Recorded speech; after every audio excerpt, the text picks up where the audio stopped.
गर्मी में दिल के रोगियों को सावधानी बरतने की ज़रूरत है क्योंकि अधिक गर्मी और तेज़ धूप दिल के मरीजों को परेशानी में डाल सकती है।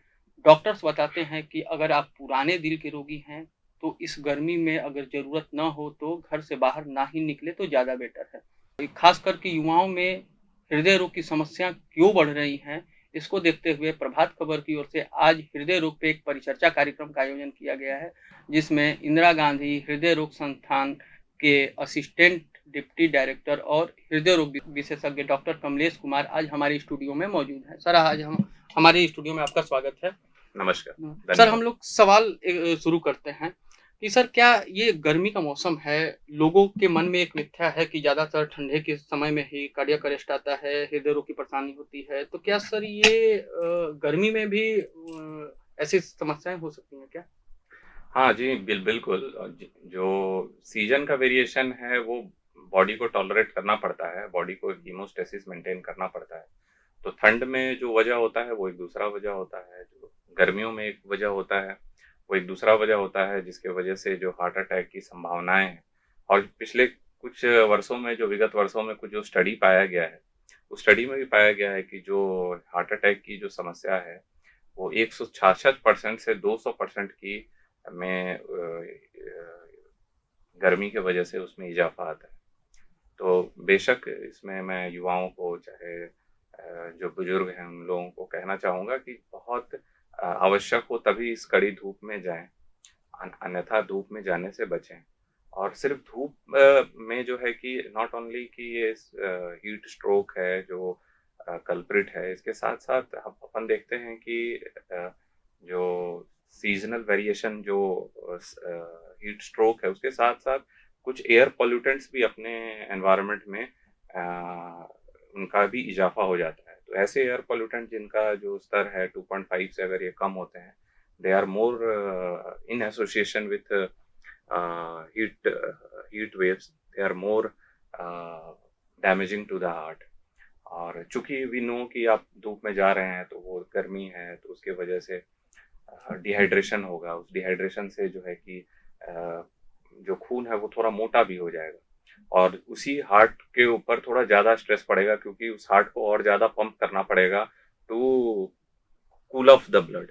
तो उस प्रक्रिया में 2 चीज़ें हुई, एक तो वो खून जो पतला था वो थोड़ा मोटा हो गया, जो उसमें क्लॉटिंग फैक्टर्स थे वो थोड़ा और कंसंट्रेटेड हो गए और दूसरा हार्ट को भी ज़्यादा काम करना पड़ा। तो ऐसे पेशेंट जो ऑलरेडी हार्ट के पेशेंट हैं उनको और ज़्यादा थोड़े परेशानी में इज़ाफ़ा हो सकता है। तो ऐसे में यही एक मैसेज है कि जो अनावश्यक धूप में ना निकलें, बहुत ज़रूरी हो तभी निकलें, हाइड्रेशन मेंटेन रखें। नींबू पानी या आम का पानी ये सब पीते रहें। जी। सर, एक हम कॉमन एक ये भी चीज़ देखने को आ रही है सबसे ज़्यादा कि सर युवाओं में पहले जो था कि जैसे हार्ट अटैक की समस्या हो, ये इसके अलावा अलग-अलग हृदय रोग की समस्या है, जो कि अमूमन माना जाता था कि 40 साल या 50 साल के बाद ये बीमारी होती हैं। लेकिन अभी देख रहे हैं सर, ख़ास करके जी। 30 साल, 35 साल, 40 साल, उससे भी कम-कम उम्र के लोगों में सडनली हार्ट अटैक आ रहा है। तो सर इसका कारण क्या है? इसका मल्टीपल रिस्क फैक्टर है जो अपन देख रहे हैं यंग एज में जो कोरोनरी आर्टरी डिजीज यानी हार्ट की धमनियों में जो ब्लॉकेज आ रहा है जिसको हार्ट अटैक बोलते हैं उसका मुख्य जो रीजन तो they are multiple risk factor. तो आप जो जो कॉमनेस्ट अपन देख रहे हैं यंग एज में कि वो आजकल स्मोकिंग का इंसिडेंस बहुत बढ़ गया है। स्मोकिंग जो है कि जितने भी यंग एज वाले एमआई हो रहे हैं हार्ट अटैक आ रहे हैं वो सबका हिस्ट्री अपन लेते हैं तो वो देखते हैं कि दे आर चेन स्मोकर और they are taking a lot of मतलब सिगरेट्स पर डे। दूसरा जो है कि स्ट्रेस एम्बियंस में जो स्ट्रेस आ गया है, लोग आईटी सेक्टर में काम कर रहे हैं या फिर कहीं भी है, उनका जो एम्बियंस का स्ट्रेस है, उस स्ट्रेस को कॉम्बैट करने की जो क्षमता है या जो तरीका है, they are not able to do. जो अभी स्ट्रेस जो बढ़ा है उससे how to cope up, they are not meeting any psychotherapist, ये सब चीजें हैं। दूसरा लैक ऑफ एडिक्वेट स्लीप, एक बहुत कॉमन मिथ है कि जल्दी उठ जाना है 5 बजे, 4 घंटे की नींद, 2 बजे तक इलेक्ट्रॉनिक गैजेट के साथ समय बिता रहे हैं, 3-4 घंटे सो रहे हैं, सुबह 5-6 बजे उठ जा रहे हैं, फिर जिम चले जा रहे हैं। तो इट इज़ वेरी इंपॉर्टेंट। अगर आप पूरी नींद नहीं लेंगे तो मॉर्निंग में आपका स्ट्रेस हार्मोन्स बढ़ा रहेगा, कॉर्टिसोल्स बढ़े रहेंगे। ये कॉर्टिसोल्स जो है हाइपरटेंशन, आपके डायबिटीज, शुगर ये सब फिर बढ़ाएँगे। ये सारे जो मल्टीपल रिस्क फैक्टर हैं, स्पेशली जो स्मोकिंग है, इंसोम्निया है, डिप्रेशन है, स्ट्रेस है, एंग्जायटी है, ये सब बहुत कॉमन हो गए हैं अब आपके यंग एज में। So I feel these are the strong risk factor for young age MI और यंग एज हार्ट अटैक। और इन सब वजहों से आपका शुगर बीपी भी जो है, जो कॉमनेस्ट रिस्क फैक्टर अपन देखते थे 50-60 साल के बाद, अब ये डायबिटीज और हाइपरटेंशन अपन यंग एज में देख रहे हैं। हमारा जो एयर है जिसमें अपन सांस ले रहे हैं वो बहुत ज्यादा पॉल्यूटेड है। तो दे आर डायबिटीज यानी कि डायबिटीज भी इसमें कम उम्र में आ रहा है, जी सबसे ज्यादा जी। चीज है। तो डायबिटीज भी वजह जो है कि diabetes they are so many apart from genetic factors, एक एक स्ट्रेस भी है जिसके वजह से जो डायबिटीज का जो ऑनसेट है वो अर्ली है। अब पहले अपन देखते थे कि यूजुअली डायबिटीज का ऑनसेट 50 के बाद होता था। अब आप बहुत कॉमन देखेंगे कि 30 साल 35 साल के युवा भी डायबिटीज लेके आ रहे हैं। तो स्ट्रेस एक सम आई फील कि it is the least unaddressed risk factor which needs to be taken care of. यानी कि सर ये डायबिटीज के अलावा तनाव लेना है ना, यस ये यस सबसे बड़ा कारण यस ये भी यस, निकल रहा तनाव है एक कि इम्पोर्टेंट फैक्टर है। पहले भी था, अभी अभी के वातावरण में ऐसा पाया गया है कि डिप्रेशन, एंजाइटी और स्ट्रेस जो है, और इससे जो लड़ने की जो you need time to combat any such things, वो समय लोगों के पास नहीं है। अब लोग 8-8 घंटे 12-12 घंटे काम कर रहे हैं, फैमिली के साथ समय नहीं बिता पा रहे हैं, फैमिली के साथ आउटिंग नहीं हो पा रही है। आपके कॉर्पोरेट का जो स्ट्रेस है वो एक अलग आपको स्लीप में हिंड्रेंस क्रिएट करा। So there are many things, not one thing which needs to be taken care. आप योगा नहीं कर रहे हैं, आप मेडिटेशन नहीं कर रहे हैं, आप मन को शांत नहीं कर रहे हैं, अगर आपको कोई परेशानी हो रही है, you're not, आप हर चीज को गैस से कोरिलेट कर रहे हैं, आपको छाती में भी दर्द हो रहा है तो आप डॉक्टर के पास नहीं जाने के बजाय यू आर कॉमन दवा वगैरह खा ले रहे हैं। हाँ, आप इसको गैस का और इनो गैस को की दवा लेके खा हाँ के, ऐसे यस। कर रहे हैं। तो ये सब चीजें हैं जो I think as a whole needs to be taken care of. तो लेटेस्ट कोविड काल के बाद ये ज़्यादा चला हुआ है कि सडनली हार्ट अटैक आ रहा है। जैसे सर कई वीडियो वगैरह वायरल हुआ है, कभी डांस कर रहे हैं, चलते चलते मर जाना, चलते चलते हार्ट अटैक आने के बाद उसके बाद ऐसा। तो सर क्या कोविड के बाद ऐसी संख्याएं जो बढ़ी हैं सडनली हार्ट अटैक का, इसका सर कारण क्या है? हाँ, कुछ इवेंट्स अपन देखे हैं, जैसे अपन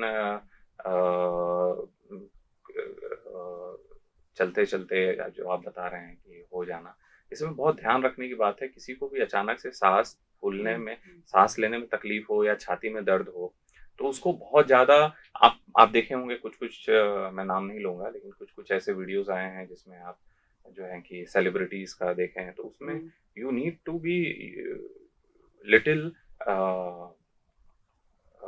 responsible for the difficulty the patient is bearing. उसको जो है तुरंत से चलाना नहीं। अगर इस तरह का पेशेंट कोई बता रहा है तो उसको कहीं बैठा देना है, उसको चलाना नहीं है, उसको अस्पताल लेके जाना है। ये एक पहला पहलू है। दूसरा, जो कोविड वाला बात आप कर रहे हैं, कोविड से अभी it will be too early to say anything regarding this, but there are many studies in pipeline which are telling कि हाँ, कोविड के बाद से और कोविड वैक्सीन के बाद से भी in fact there is increased in clotting factors in the circulatory system। कुछ clotting रिसर्च factor, वगैरह तो भी आ हाँ गया, जी, अभी हाल में ही बीएचयू ने भी हाँ इस पे रिसर्च हाँ, किया था लेकिन कि अभी जो कोई लैंडमार्क स्टडी इस पे नहीं आई है जो वैक्सीनेशन को लेकर आए। हाँ यस। तो बट यस, जो कोविड तो था ही कि ये कोविड वायरस इटसेल्फ, जो कोरोना वायरस था itself was the culprit for increase thromboembolic episode. यानी थ्रोम्बस मतलब कि एक क्लॉट बनना, और ये क्लॉट पल्मोनरी आर्टरी में जाता था, लंग्स में जाता था, तो लंग्स को खराब करता था। हार्ट अटैक की भी संभावनाएं तो बढ़ी ही हैं कोरोना के बाद। तो ये चीज हमने देखा ही है कि आफ्टर कोविड वायरस और Covid 19 and after vaccination also there is increased surge of increased clotting molecules in the circulatory system, and these clotting molecules are responsible for heart attack. Yes. ठीक। और एक ये सबसे ज्यादा एक और भी अभी एक कॉमन चीज देखने को आ रहा है कि सर कम उम्र में हाइपरटेंशन की सबसे ज्यादा समस्या हो रही है। हम देख रहे हैं बच्चों में भी हाइपरटेंशन जैसे जांच वगैरह करा रहे हैं, तो अमूमन जो खेलने वाले, स्कूल जाने वाले छोटे बच्चों में हाइपरटेंशन की समस्या होगी। तो सर ये क्या कारण है इसका हाइपरटेंशन का? हाँ, लेकिन इसमें तो एक दो इम्पोर्टेंट पार्ट है, दोनों अलग अलग चीजों को देखने की जरूरत है। जो बच्चों में खासकर आप देख रहे हैं, ये दीज आर मोस्टली जेनेटिक्स, और इसको इसको थॉरली इन्वेस्टिगेट करने की जरूरत है। Many times apart from gene workup, कभी कभी जो है रीनल आर्टरी, जो किडनी को ब्लड सप्लाई होता है, उसमें स्टेनोसिस यानी रुकावट आने के बाद भी हाइपरटेंशन होता है। सो हर हाइपरटेंशन, हर एज ग्रुप एक डिफरेंट अच्छा, अलग-अलग एक अलग, उम्र हाँ, में और उस अलग-अलग समय चीज़ होता है। अलग-अलग कॉजेज़ हैं। बच्चों में जो आप बोल रहे हैं ये मोर मोर और लेस स्ट्रक्चरल या जेनेटिक कॉज होते हैं, जिसको थॉरोली इन्वेस्टिगेट करके ट्रीट, और इसका ट्रीटमेंट है, अवेलेबल है। अच्छा, there are hmm. So many treatments, और इस अभी तो अपन बहुत ज़्यादा टेक्नोलॉजी में वास्ट हो गए हैं। बट जो मैसेज मैं जो देना चाहता हूँ वो उन सब हाइपरटेंशन के ग्रुप को जो लाइफस्टाइल मॉडिफिकेशन से बचाया जा सकता है, and we hmm, always know prevention is better than cure. तो ये उस जो स्ट्रेस अननेसेसरी लिए हुए हैं, जो अपने कार्डियो, और अगर बीपी हो भी जा रहा है तो they are not meeting cardio physician, hmm, cardio physician से वो मिल नहीं रहे हैं, रेगुलर दवा नहीं खा रहे हैं। हुँ, तो वहाँ पे दोनों का रोल है, लाइफस्टाइल मॉडिफिकेशन भी करना है, फिर अपने हुँ, डॉक्टर से भी मिलना है, रेगुलर दवा भी खाना है। और ये जो इस एज ग्रुप में जो बीपी की समस्या आ रही है उसका मल्टीपल कॉज है, इंक्लूडिंग हुँ। स्ट्रेस है, एंजाइटी है, कुछ जेनेटिक्स भी इन्वॉल्व है, in fact other comorbidities like thyroid यानी और कि डायबिटीज, अच्छा, ये सब भी। बच्चों में यानी कि आनुवांशिक भी हो सकती है, ये जेनेटिक भी हाँ, कारण है जैसे। यूजुअली आनुवांशिक ही अच्छा, होती हैं ये। आनुवांशिक। जी, हाँ। और सर ज़्यादातर हम देखते हैं जैसे सर कुछ पेशेंट वगैरह से भी बात करते हैं, डॉक्टर वगैरह से भी जो केस हम इसमें हम्म। देखते हैं कि जैसे हाइपरटेंशन हुआ, हाइपरटेंशन के बाद जैसे वो जाते हैं कि जैसे उनको पुराने कोई ना कोई बीमारी हो, पेन किलर खा रहे हैं, स्टेरॉइड खा रहे हैं, स्टेरॉइड दवाएँ वगैरह वगैरह खा रहे हैं। तो क्या ये पेन किलर ज़्यादा खाने से, स्टेरॉइड वाली दवाएँ खाने से भी हाइपरटेंशन का एक बड़ा कारण है क्या? Yes, very very nice question है ये। बहुत इंपॉर्टेंट मैसेज जाना देना चाहूंगा मैं अपने भी, अपने सारे जो है पब्लिक्स को, कि अनावश्यक दवा नहीं खाएं, सेल्फ मेडिकेशन से बचें।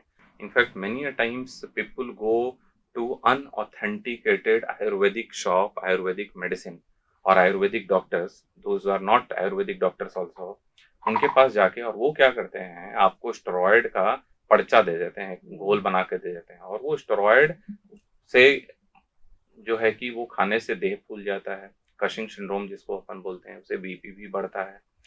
तो अनावश्यक ओवर द काउंटर मेडिकेशन, ये तो आयुर्वेदिक वाला जो अपन बहुत देखते हैं कि हुँ, गया और कोई चूड़न उसको दिया है। हुँ, अ, जो क्वैक्स हैं, जो आयुर्वेदिक क्वैक्स हैं, हुँ, दे आर नॉट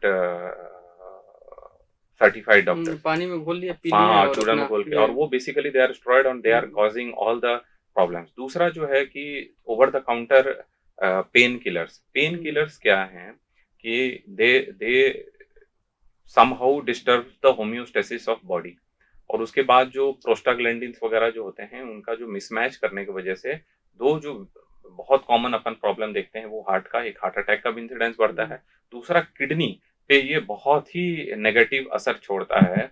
और इनफैक्ट बहुत सारे हम पेशेंट देखते हैं जो over the counter pain killer खा के अपना किडनी खराब कर लेते हैं, और यंग एज में किडनी खराब होने से there are many cases of hypertension, क्योंकि सीकेडी वाले जो क्रोनिक किडनी डिजीज वाले पेशेंट अंततः वो बीपी के शिकार हो ही जाते हैं, और उनकी बीपी सामान्य दवाओं से फिर वो आराम भी नहीं होता।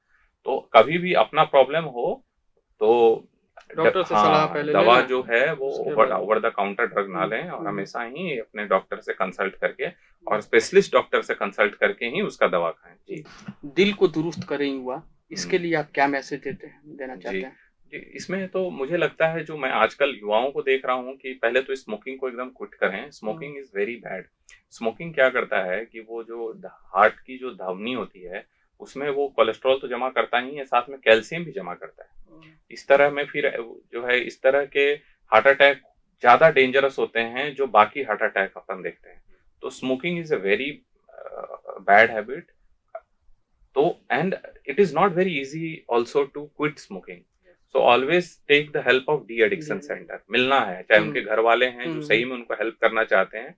तो self motivation is the first thing, hmm, but you need a doctor's help also, hmm, you need the hmm, help of de addiction centre, पहला। हुँ, दूसरा, अपने कार्य जो है, अपना जो वर्क स्ट्रेस है, अपना जो फैमिली टाइम है, इसको थोड़ा सा डिवाइड तो करना पड़ेगा, हुँ, कि आपको 8 घंटा काम करना है, कितना उसको स्ट्रेस लेना है। अगर स्ट्रेस आ रहा है तो साइकोथेरेपिस्ट से, चाहे आपके कोई भी मनोचिकित्सक से, हुँ, चाहे मनोचिकित्सक से जाके उससे परामर्श लेना है कि हाँ, ये परेशानी है, मैं डिप्रेशन हूँ, मैं अकेला महसूस करता हूँ, या there are so many life challenges also.